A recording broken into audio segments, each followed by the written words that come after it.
Hi everyone. Hope you guys are as miserable as I am. So today, I wanted to rant about the interim ranking that was revealed an hour ago. For those of you who don't know, Mnet revealed the interim ranking today, and guess what? There are 8 Korean members and 1 Chinese member. Every Korean trainee, except for Bora, entered the lineup, and the only foreign trainee that was in the top 9 is ruiqi. These are the interim ranks.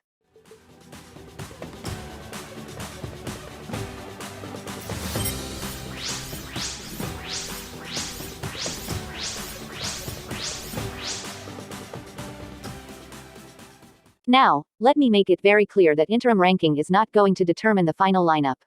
There can be drastic changes. But there's also a chance that this lineup might end up debuting. Korean votes weight way more than international votes, and a lot of K-nets have said that they do not want to see Japanese and Chinese trainees in the group. Therefore they want to only vote for K trainees. I am not saying that this is the sentiment of all the Korean fans.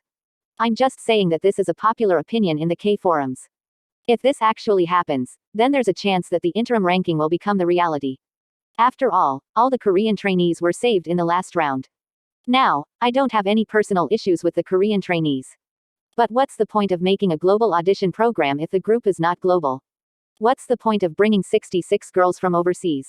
Why did Mnet waste their time? They could have created another Korean survival show instead of doing this. And I know that some people are saying, OMG, it's not Mnet's fault, which is total bullshit. Mnet is the one that brought 33 Japanese and 33 Chinese trainees.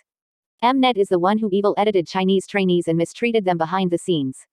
Mnet is the one that pushed certain trainees. Mnet is the one who gave Japanese trainees 0 screen time.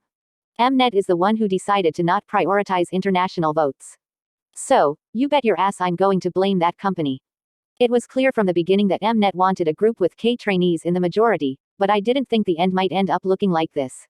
Speaking of Korean trainees, how did all the Korean girls get in except for Bora? She's arguably the most talented Korean trainee, if not one of the most talented 4th general idol.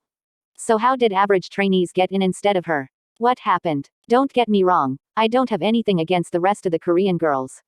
In fact, my top picks Yujin and Chaehyun rank the highest. But that doesn't mean I'm going to turn a blind eye to the mistreatment of the foreign girls. They are the ones who brought in most of the viewers along with Yujin and bahiyyih. The average rating of this show in Korea is very low compared to other produce seasons, Mix 9 and even Idol School. So it's safe to say that international fans are bringing in way more views and interest in this show.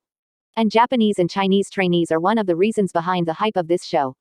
So treating them poorly, evil editing them, and almost destroying some of their careers just seems cruel to me. They went through so much hate only for the group to have 1 foreign member. How is that fair? And I know some people are going to say, well, the audience shouldn't focus on nationality. It should be only about talent. Even if I do that, this lineup is still a joke, considering the lack of Xiao Ting, Hikaru, Yurina, Mashiro, Yanning, and of course, our vocal powerhouse Bora. I genuinely don't understand what the hell happened here. This is a mess. There's also a huge chance that Mnet lied about the whole thing. They might be unable to manipulate the voting, but they can give misinformation. And given Mnet's past history, I wouldn't put it past them. So please vote for your picks. Don't give pity votes to someone, and don't assume that your pick is safe. Because if people think like that, we might end up with a group that's a complete mess. We still have 4 days. Please vote.